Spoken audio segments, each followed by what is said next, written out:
Bonjour à tous, bienvenue dans ce sixième ou septième tutoriel. À continuité du tutoriel précédent sur les boucles, j'avais introduit la boucle while et j'avais dit qu'il y avait plusieurs sortes de boucles. Et maintenant, on va voir quelles sont les autres sortes. Bon, je vais supprimer tout ça, hein. Oh non, je vais laisser. Alors, qu'est-ce qu'on avait dit sur le while? On avait dit que while était un mot-clé qui voulait dire tant que. Entre les parenthèses, il y avait une condition à satisfaire. Et entre les crochets, il y avait des instructions à exécuter. Et tant que la condition n'était pas satisfaite, les instructions étaient exécutées l'une après l'autre et ainsi de suite jusqu'à ce que la condition soit satisfaite. Quelle est la différence entre cette boucle while et cette boucle do while? Eh bien, la principale différence réside dans le fait que do while va s'exécuter au moins une fois. Je vais vous expliquer ça. Eh bien, là on a une condition. Imaginons que la condition soit satisfaite. Par exemple, là, je vais mettre i égale 18. Qu'est-ce qui va se passer? Alors l'ordinateur va affecter 18 à i, il va vérifier la condition ici, et va faire tiens, vu que la condition est satisfaite, la boucle ne va pas s'exécuter. Ce qui n'est pas le cas ici. Do while nous garantit que la boucle sera exécutée au moins une fois. Pourquoi? Parce que l'ordinateur, au lieu de vérifier la condition en premier, il va tout d'abord exécuter les instructions entre les crochets et ensuite vérifier cette condition en dernier. Et ensuite réexécuter, etc. jusqu'à ce que la condition soit vérifiée. Alors vous pourrez certainement poser la question, la fameuse question, à quoi ça pourrait bien servir? Eh bien c'est très simple, je vais vous donner un exemple tout de suite. Imaginons que je veuille que l'utilisateur entre le numéro 18.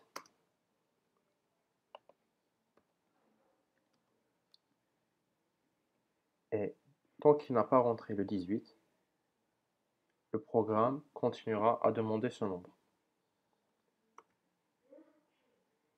Vu que la condition est satisfaite dès le début, rien ne va s'afficher. Par contre, si j'avais utilisé un do while, voilà, peu importe la valeur de i, j'aurais au moins donné à l'utilisateur au moins une occasion de rentrer un nombre pour faire le traitement. Et voilà. Ça, c'est la principale différence. Bon, je pense que j'ai encore un peu de temps pour attaquer le troisième et dernier type de boucle. Ah non, tout d'abord, j'aimerais parler des bugs souvent rencontrés quand on utilise les boucles en informatique. Et vous pouvez taper ce code, je vous le suggère d'ailleurs, et vous allez avoir un petit bug. While, par exemple.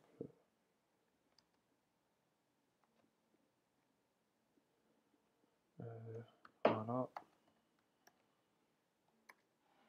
On va faire un petit printf. Hello. Et on va exécuter ça.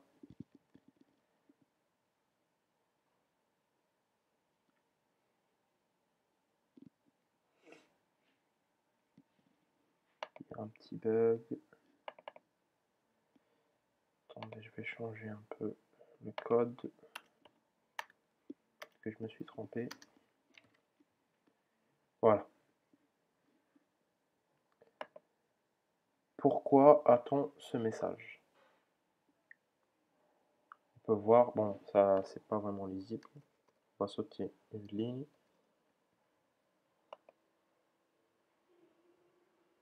On va sauter une ligne pour qu'on puisse vraiment voir ce qui se passe. Voilà. Il y a des hello, hello, hello à l'infini. Pourquoi? On appelle ça une boucle justement infinie. La condition que j'ai tapée ici sera toujours fausse. Pourquoi? Parce que a égale à 0. Et là, j'ai tant que a égale à 0, affiché hello. Vous pouvez donc avoir aussi le cas contraire, au lieu d'une boucle qui ne s'exécute jamais, une boucle qui s'exécute à l'infini. Il faudra faire très attention. Souvent, les bugs par rapport aux boucles, c'est ça.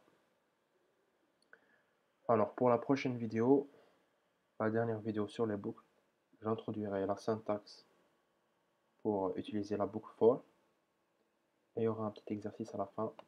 Merci.